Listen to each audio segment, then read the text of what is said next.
자, 배임죄가 되지 않는 판례 봅니다. 자, 1번입니다. 1번에서 1번하고 2번 묶어볼게요. 자, 1번 보시면 금융기관이 신규 대출을 받은 것처럼 서류상 정리를 했다. 서류상 정리 세모를 칩니다. 그러니까 신규 대출 받지 않은 거예요.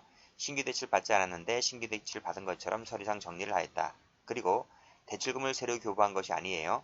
대출금을 새로 교부한 것이 아니다. 그럼 손해가 날 만한 일을 했어요? 손해가 날 만한 일을 하지 않았기 때문에 배임죄가 되지 않는 거예요.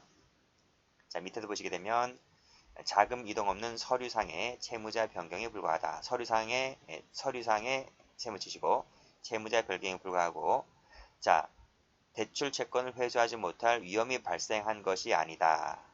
그리고 발생할 염려도 없다 라고 했을 때는 실제로 위험 발생이 없기 때문에 역시 배임죄가 되지 않는다. 즉 서류상으로 정리한 것은 실질적으로 새로운 위험 발생이 없기 때문에 배임죄는 될 여지가 없다는 판례들입니다. 자, 그 밑에도 외상대금 채권이 줄어든 것처럼 처리하는 전산조작 행위를 했다. 전산조작 세무 쳐보세요. 그러면 외상대금이 실제로 줄어들었어요? 줄어들지 않았어요. 줄어들지 않았는데 줄어든 것처럼 장부상으로만 조작하는 거예요. 자, 밑에도 자, 전산조작을 하였다. 전산조작을 통해서 부정대출을 해주었다는 거죠. 결과적으로 보면 채권액이 더 많아졌어요. 손해가 났어요? 손해가 안 났어요. 그래서 역시 마찬가지로 이 3, 4번도 묶으시고 그래서 결론 말씀드리면 서류상만 정리하였다. 전산조작을 했다. 라 하더라도 실질적으로 손해가 나지 않았다면 배임죄가 성립할 여지는 없는 것이다. 라는 판례들입니다.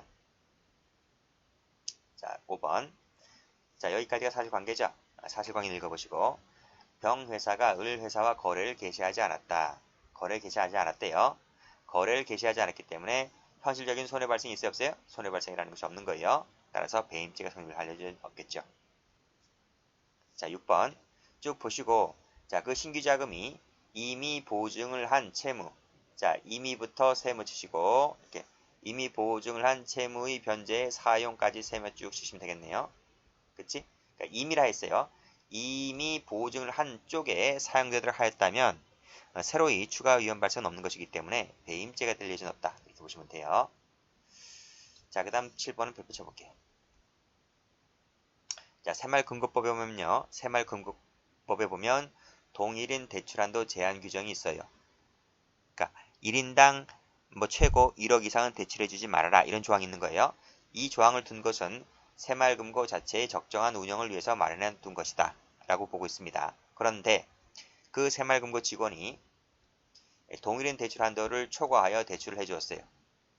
그러면 새마을금고법 제한 규정을 위반한 거죠. 그래서 새마을금고법을 위반한 것은 가능하지만 이것만으로 곧 새마을금고에게 손해가 났다고 단정 지을 수 있나요? 아니, 그 동일인이 건물도 있고 땅도 좀 있고 빌려주면 원금 이자 착착 갚아요. 그렇기 때문에 이거 동일인 대출 한도를 초과해서 대출해 줬다는 것만으로 새마을금고에게 손해가 났다고 볼 수 있어요? 아닌 거죠. 그래서 이것은 배임죄가 성립할 여지는 없는 것이다. 새마을금고법 위반은 가능한데 배임죄는 되지 않는다는 판례입니다.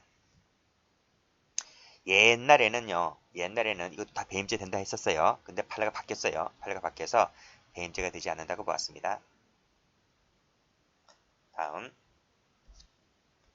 자, 법인의 대표자가 법인묘란 채무부담 행위가 효력이 없는 것이라면, 그쵸? 법률상 효력이 없다 세무 치시고, 그러면 위험 발생이 있다고 볼 수가 없기 때문에 배임죄가 되지 않는다는 판례입니다. 그리고 일반 경쟁 입찰을 하지 않고 수의계약했어요. 수의계약으로 했다 하더라도 예상되는 공사 범위를 벗어난 것이 아니라면, 그치? 초과해서 벗어난 것이 아니라면 역시 손해 발생이 있었다고 볼 수가 없기 때문에 배임죄가 되지는 않는다라고 봤습니다. 원래는요, 수의계약보다는 일반 경쟁 입찰을 보는 것이 단가가 더 떨어지잖아요. 그래서 수의계약보다는 일반 경쟁 입찰을 많이 봅니다. 그런데 일반 경쟁 이걸 하지 않고 수의계약을 했기 때문에 공사비가 더 많이 나올 것 같았는데, 그러면 당연히 배임죄가 되겠죠. 근데 실제로 일을 해보니까 예상되는 공사 범위보다 벗어난 것이 아니라는 겁니다. 그랬을 때는 손해가 안 났다라고 단정할 수 없기 때문에 배임죄가 되지 않죠. 자, 10번 볼게요. 자, 10번 보시면 배임죄에서 손해 발생의 위험조차도 되지 않는다면 배임죄가 되지 않는다고 했습니다. 일단 끊고요. 자, 법인 대표자입니다. 법인 대표자가 법인 명의로 한 채무부담 행위가 법률상 효력이 없는 것이라면 효력이 없다 세모. 그럼 위험 발생할 여지가 없기 때문에 역시 마찬가지로 배임죄가 되지 않는다는 얘기죠. 그렇죠? 자, 그 밑에 줄. 이 대표이사 등의 회사 이익을 위해서가 아니라 자기나 제3자의 이익을 위할 목적으로 자기 또는 제3자의 이익 미칠 것이고 대표권 행사했다 했을 때 상대방이라는 사람이 그와 같은 대표자의 그 진위가 뭔데? 자기나 제3자의 이익을 위해서 한다는 그 진짜 의지를 알았거나 알 수 있었다면 세모쳐 보세요. 이걸 뭐라 하냐면 악의 중과실 이렇게 불러요. 상대방에게 악이나 중과실이 있었다고 하면 이 상대방을 보호할 필요가 있다 없다? 보호할 가치가 없다 라고 하는 거예요. 그래서 보호 가치가 없기 때문에 그 대표이사의 대표권 행위는 이건 뭐한다? 무효다. 이 대표권 행사는 무효 처리한다. 따라서 회사는 손해 부담할 여지가 있다. 회사는 손해 발생이 되지 않는다. 그래서 배임죄가 결국 되지는 않는다. 이런 말. 다시 한번 보세요. 자, 여기까지 한번 읽어볼게요. 여기서부터 읽어볼게요. 대표이사가 회사 이익을 위해서가 아니라 자기나 제3자의 이익을 위해서 대표권을 행사했어요. 그럼 일단은 이 대표권 행사는 이 대표이사가 한 것이기 때문에 일단은 유효하다고 봐요. 어쨌든 대표이사가 한 행위니까. 그치? 대표이사가 대표권 행사한 것이기 때문에 일단 이 행위는 유효하다고 인정한단 말이에요. 그런데 이 상대방이라는 사람이 그와 같은 대표이사의 진짜 의사를 알았거나 알 수 있었다고 한다면 이 상대방이 나쁜 사람이잖아요. 보호할 가치가 없잖아요. 보호할 가치가 없기 때문에 이 대표이사가 한 대표권 행사를 무효화시킨단 말이에요. 그래서 회사는 이 대표이사가 한 행위에 대해서 책임을 질 여지가 없기 때문에 책임을 지지 않기 때문에 회사는 결국 손해 발생이 없는 것이다. 결국 배임죄가 되지는 않는다는 거예요. 이해되시겠어요? 자, 제가 조문 하나를 갖고 왔는데 이 조문이 민법 107조에 나오는 조문이에요. 읽어볼게요. 의사표시는 표의자가 진의가 아님을 알고 한 것이라 하더라도 그 효력이 있다라고 했어요. 일단 끊어볼까요? 다시 한번 본문 가볼까요? 대표이사가 그치? 대표권을 행사했다 했을 때 근데 그것이 대표권 행사라고 하는 것은 회사의 이익을 위해서 대표권 행사해야 되잖아요. 근데 이것은 회사 이익을 위해서 한 것이 아니라 자기나 제3자 이익을 도모할 목적으로 대표권 행사했잖아요. 그러면 일단은 대표이사가 대표권 행사한 것이므로 일단 그 효력이 있다고 본단 말이에요. 즉 배임죄가 될 여지가 있다고 본단 말이죠. 그쵸? 자, 그런데 그 의사표시는 표의자가 즉 대표이사가 진이 아님을 즉 대표이사가 한 행위가 아님을 알고 한 것이라 할지라도 일단 대표이사가 있기 때문에 일단 대표권 행사라고 인정해준단 말이에요. 그러나 이 상대방이라는 사람이 그와 같은 표의자의 진이 아님을 알았거나 알 수 있었다라고 하게 된다면 이게 바로 뭐죠? 악의 중과실. 그러면 이 상대방이라는 사람을 보호할 가치가 있어요? 없어요? 보호 가치가 없단 말이에요. 보호 가치가 없기 때문에 이 대표이사의 대표 행위를 무효화시킨다. 무효화시키기 때문에 회사는 손해가 날 여지가 있다 없다? 없다. 그게 바로 이게 107조 1항 단서에 나온 거. 그래서 자, 이 1번에 10번에 해당하는 지금 이 마지막에 제가 묶는 이 지문이 있죠? 요 묶어버린 거. 이것을 이렇게 표현하죠. 학자들은 민법 제 107조 1항 단서 유추 적용을 했다. 이렇게 보는 거예요. 유추 적용해서 어떻게 한다? 대표권의 대표 행사를 무효화시킨다는 거예요. 이해되시겠습니까? 자, 그것이 이제 밑에 쭉 같은 파라가 나와 있는 거예요. 자, 대표이사인 피고인이 대표이사죠. 자, 자신 개인 채권자들입니다. 회사 채권자가 아니라 자신 개인 채권자들이야. 그럼 자기 개인 채권자들이기 때문에 자기 개인 재산을 담보 제공해야 될 거 아니에요. 그런데 회사 명의로 금전 소비대차 공정증서를 작성해 주었다. 회사 명의로. 그게 바로 뭐지? 여기 나와 있지. 회사 이익을 위해서가 아니라 자기의 목적을 위해서 지금 대표권 행사한 거잖아요. 지금 이번 사례가. 그치? 일단은 회사 명의로 이 공정증서를 작성해 주었기 때문에 일단 이것은 뭐다? 일단 유효하다고 본단 말이야. 유효하다. 일단 유효하다. 그러나 밑에 이 상대방이 이와 같은 사실을 알았거나 알 수 있었다고 한다면 이 상대방을 보호할 가치가 없는 것이지. 그래서 이 대표자의 대표행위는 무효화시킨다. 무효화시킨다.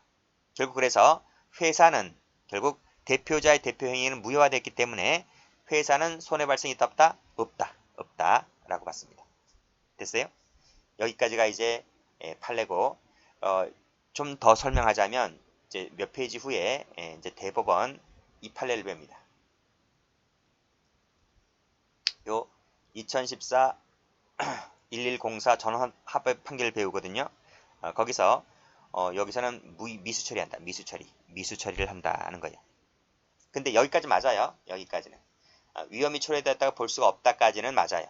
맞는데 답을 고른다고 한다면 무죄가 되는 게 아니라 미수 처리를 한다. 이해되시겠어요? 그러니까 문제에 나온다면 위험이 초래되었다가 볼 수가 없다. 여기까지 나온다면 이거 맞는 지문이란 말이에요. 전원합의체 판결에 따른다 할지라도 이 판결 지문이 나온다고 하면 맞는 지문이에요. 근데 무죄다라고 하면 틀려요. 아시겠지? 최근 전원합의체 판결이 되면 이거는 미수가 되는 겁니다. 자세한 것은 이 판례 할 때 설명드릴게요. 자, 그 다음 판례. 같은 얘기죠. 자, 대표이사가 그래요. 개인의 차용금 채무야. 자기 개인 차용금 채무야. 그런데 그럼 개인 명의로 작성하여 교부한 차용 중에 추가적으로 뭘 적었어? 이 법인의 회사의 법인 인감을 추가로 했잖아요. 이게 지금 문제가 되는 거지. 그치? 자, 말씀드렸잖아. 일단은 대표자의 대표행위이기 때문에 일단은 유효하다고 처리한단 말이에요. 대표권 남용이지만 일단 유효하다고 처리를 한단 말이에요. 그러나 밑에 상대방이 금원 대여자가 상대방이잖아요. 이 상대방이 위와 같은 행위가 적법한 대표행위가 아님을 알았거나 알 수 있었다고 한다면 상대방을 보호할 필요가 있어 없어? 없어. 없기 때문에 이 대표자의 대표행위를 무효화시킨다. 결국 회사에게 손해가 날 여지가 있다 없다? 없다. 밑에 나오죠? 손해배상 의무가 부담할 여지가 없다. 이렇게.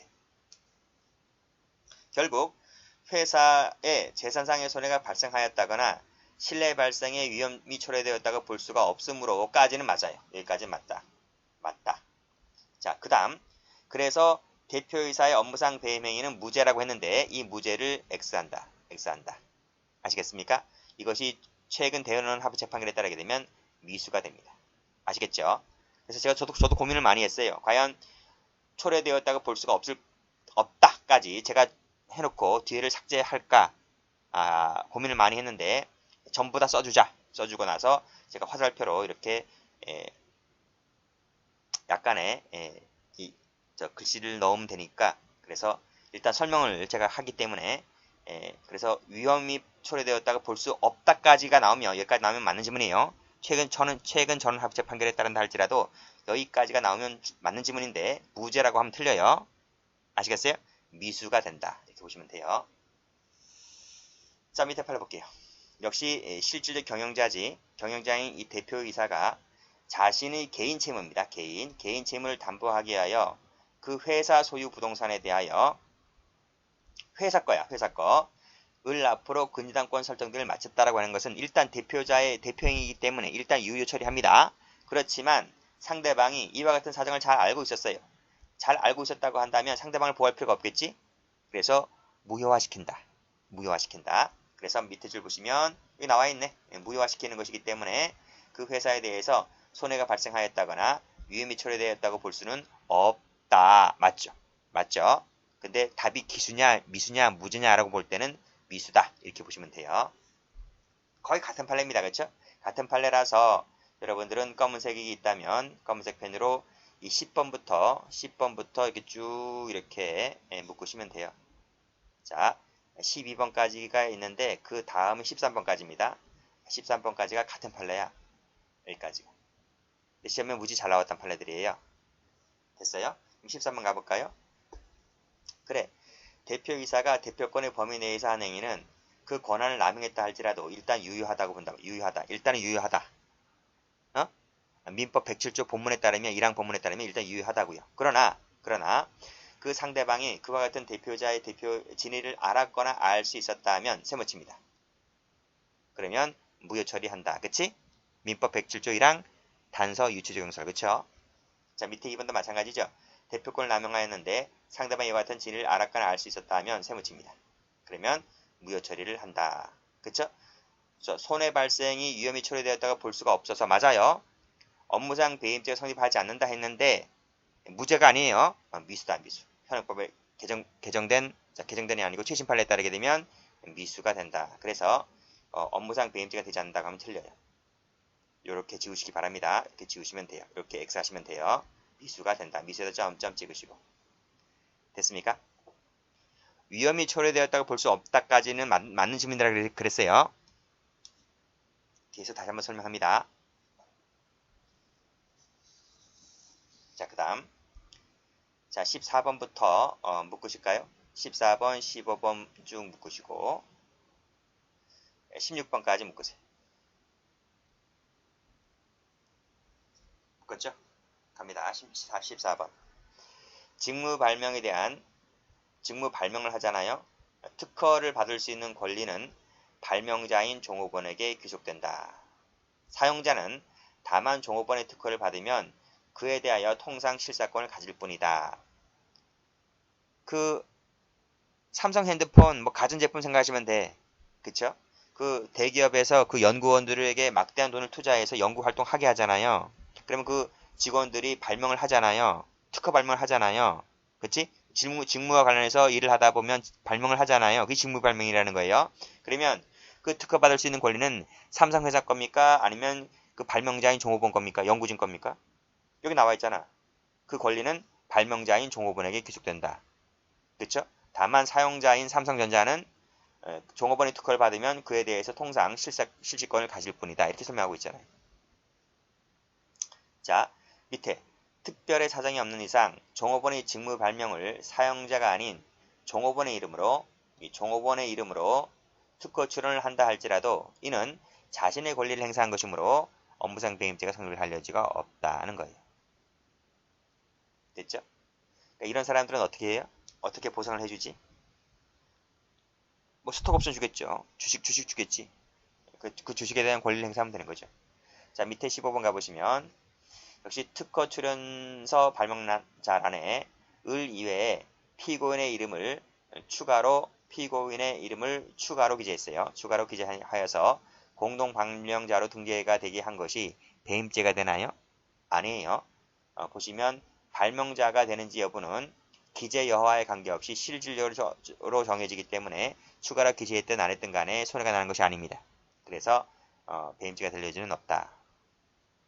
우리 교재도 보면 돼요. 우리 학원 교재도 보면 원래는 책을 한 사람이 써요. 한 사람이 쓰는데 어떤 책 보면 책 저자가 막 3명, 4명 막 가 있잖아요. 그치? 그러면 여러분들이 봤을 때 이 책은 정말 3명의 사람들이 모여서 연구해가지고 토의해가지고 책을 냈나 보구나. 아닙니다. 쓴 사람은 한 사람입니다. 한 사람이고 인세를 받는 것도 그 한 사람에게만 인세를 줍니다. 그 책에 관련된 모든 권리와 의무는 그 책 저자 한 사람에게 있는 것이지 이름이 공동으로 올라가는 사람에게는 어떤 권리 의무도 없고 인세도 못 받아요. 무슨 말인지 아시겠죠? 그럼 왜 그럼 그렇게 여러 명의 이름을 올리게 되냐? 그거는 그 이름을 올림으로 인해서 그 책 쓰지 않은 사람도 이 책이 대외적으로 자기 책이 되는 것 같아 보이고 자기가 강의하기도 좋고 그래서 그렇게 하는 것뿐이다. 그치? 그러면 왜 책 저자는 그 사람을 공동 저자로 이름을 올려주느냐? 그 사람들이 강의해주니까 자기 책이 더 많이 팔리잖아요. 그쵸? 그래서 누이 좋고 매부 좋고 하기 때문에 그렇게 공동 등재를 하는 경우도 종종 있어요. 저 같으면 그렇게 안 하죠. 자, 16번 갑니다. 역시 똑같아요. 직무 발명에 대한 특허 출원의 명의를 어떻게 했다? 피고인으로 변경을 했다. 변경해서 특허 출원이 이루어지도록 했다 했을 때 역시 마찬가지로 특허를 받을 수 있는 권리는 당연히 발명자인 피고인들에게 있기 때문에 이 이름을 바꾸었다 할지라도 배임죄가 될 여지는 없는 것이다. 고 봤습니다. 17번 가볼게요. 자, 주식회사 주총결의에서 자신이 대표이사로 선임된 것으로 위조를 했다. 위조를 했다는 거예요. 원래는 대표이사로 선임되지 않았는데 대표이사로 선임되었다라고 지금 위조를 한 겁니다. 이건 효력이 있어요, 없어요? 효력이 없는 거지. 법적으로 효력이 없는 것이다. 그래서 결국 무효시키는 것이기 때문에 그래서 어떠한 손해가 발생한다고 볼 여지가 없다라고 봤습니다.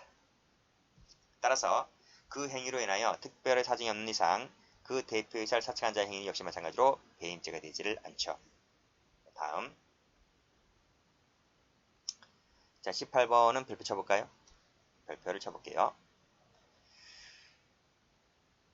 자, 보니까 뭐 질권 얘기 나오네요. 질권 얘기 나오는데 질권이 뭔가요? 질권. 이 질권 얘기냐, 질권. 그 전당포 생각하시면 돼요. 전당포. 그쵸? 우리가 그 전당포에 가서 돈을 빌리잖아요. 뭐 시계나 자동차를 가서 맡기고 키를 맡기고 돈을 빌리잖아요. 그쵸? 그러면 그 전당포 업자는 채무자가 변제할 때까지 그 물건을 자기 수중에 놓고 변제받을 수 있는 담보 물건, 이거를 질권이라 하는 것이다. 돈을 갚으면 그 물건을 다시 돌려주고 돈 갚지 아니하면 내가 그 물건을 가지고 우선 변제받을 수 있는 권리, 그를 질권이다. 전당포 생각하시면 된다는 거예요. 자, 그럼 가볼게요. 자, 세 번째 줄. 질권 설정자는 채무자를 말합니다. 무조건 끝에 설정자로 끝나면 채무자를 말해요. 채무자가 제3채무자에게 질권 설정의 사실을 통지하거나 통지세무, 제3채무자가 이를 승낙했을 때에는 승낙세무, 제3채무자가 질권자의 동의 없이 질권의 목적물인 채무를 변제한다 하더라도 이로써 질권자에게 대항할 수가 없고, 질권자는 여전히 제3채무자에 대해서 직접 채무의 변제를 청구하거나 변제할 금액의 공탈을 청구할 수도 있다. 이게 뭔 개소리지? 어렵죠? 엄청 어렵죠? 자, 봅니다. 여기다 한번 그림 그려볼게요. 자, A가 있어요. A가 채권자입니다. 채권자이고 B가 채무자이고요. 채무자예요. 이 사람이 통장이 있어요. 예금주입니다. 예금주이고요. 이 통장을 갖고 있죠. 이 통장이 있는데 뭐 국민은행 통장이든 뭐 농협 통장인 통장이 하나 있는데 이 통장을 이렇게 채권자에게 가서 이 통장에다가 질권을 설정해요. 질권을 설정했고 그리고 나서 채권자인 A는 B에게 돈을 대여를 해주죠. 이해되시겠습니까? 그래서 이 채권자 A를 질권자라 부르고요. 채무자 B를 질권 설정자라고 불러요. 됐어요? 자, 그러면 여기서 이 통장을 갖고 있는 예금주가 은행 있잖아요. 은행과의 관계 한번 볼까요? 은행이 있어요. 은행에다가 이렇게 예금을 해둔 거예요. 예금을 해놨어요. 예금을 해놓고 통장을 하나 만들었죠. 그치? 이때 이 통장에 대한 관계에서 누가 채권자지? B가 채권자죠. B가 채권자고 은행은 뭐가 되는 거예요? 채무자가 되는 거죠. 그러면 A가 봤을 때 B의 채권자인 A가 봤을 때 이 은행을 뭐라 부른다 그랬어요? 채무자의 채무자니까 은행을 제3채무자다 이렇게 불러요. 이해되시나요? 이해됐죠? 자, 여기서 다시 한번 읽어볼게요. 질권 설정자가 B지, B가 제3채무자가 은행이지. 질권 설정자가 제3채무자인 은행에게 질권 설정했다는 사실을 통지하거나 제3채무자가 이를 승낙했을 때에는, 그치? 이해되시겠어요? 다시 한번 가보세요. 이 B가 A에게 돈을 빌리면서 은행 통장을 질권 설정해서 돈을 빌려갔단 말이에요. 그리고 이 질권 설정했다는 사실을 이 설정자인 B가 은행에다가 어떻게 했다고요? 은행에다 통지했단 말이에요. 은행에다 통지했고 은행도 알았대요. 승낙했어요. 승낙한 상태에서 B가 A에게 담보 설정해가지고 돈을 빌려 쓴 거예요. 그렇다면 자, 다시 한번 원위치 한번 해보시면 제3채무자가 은행이죠. 질권자 A죠. A 동의 없이 질권자에게 채무를 변제한다 하더라도 이로써 질권자에게 대항할 수가 없고, 그치? 질권자는 여전히 제3채무자에 대해서 직접 자기에게 달라고 변제 청구를 하거나 아니면 공탁 청구를 할 수가 있는 것이다. 그쵸? 그러니까 지금 B가 통보했다 했잖아요. 질권 설정한 것을 은행에 통보했다 했잖아요. 그러면 은행은 알았다 했기 때문에 은행은 이 예금이 들어온 돈에 대해서 B에게 줄 수가 있어요? B에게 주면 안 되는 거예요. 이렇게 B에게 지급을 했다. 그러면 채권자인 A에게 대항할 수 있어요? 대항 못하는 거예요. 그리고 A는 이 은행에 와서 언제든지 그 돈에 대해서 변제 청구를 할 수 있는 것이에요. 또는 공탁 청구도 할 수 있는 것이고. 무슨 말인지 아시겠죠? 다시 원위치 한번 해보시면 이제 사실관계 나옵니다. 2번 볼게요. 자, 타인에 대한 채무의 담보로 제3채무자에 대한 채권에 대하여 권리질권을 설정하였고 그 질권 설정자인 채무자가 제3채무자인 은행에 질권 설정 사실을 통지하였거나 통지세모, 승낙하였다면 승낙세모하였다면 질권 설정자가 질권자의 동의 없이 제3채무자에게서 질권 목적인 채권의 변제를 받았다 할지라도 이 질권자에게 손해가 났어 안 났어요? 손해가 안 났지, 그치? 안 났다 했잖아. 여기 나와 있잖아. 승낙했을 때에는 은행이 질권자의 동의 없이 변제했다 할지라도 질권자에게 대항할 수 없단 말이에요. 질권자는 이렇게 은행이 돈을 주었다 할지라도 또는 B가 돈을 찾아갔다 할지라도 이 채권자는 언제든지 은행에 와서 권리 행사를 할 수 있는 것이다. 권리 행사를 질권 행사를 할 수가 있는 것이기 때문에 채권자에게는 손해가 났다 안 났다? 손해가 나지 않았다는 거예요. 무슨 말인지 아시겠지? 그런 얘기입니다. 그래서 질권 설정자가 다시 한번 질권자의 동의 없이 질권 목적인 채무의 변제를 받았다 할지라도 채권자인 질권자는 손해가 났다 안 났다? 손해가 나지 않았다. 라고 해서 이것은 세 번째 검은색 글씨 질권 설정자가 변제를 받은 것은 질권자에 대한 관계에서 배임죄가 되지는 않는다는 판례입니다. 2번 체크하시고 잘 받으세요. 여기까지 합니다.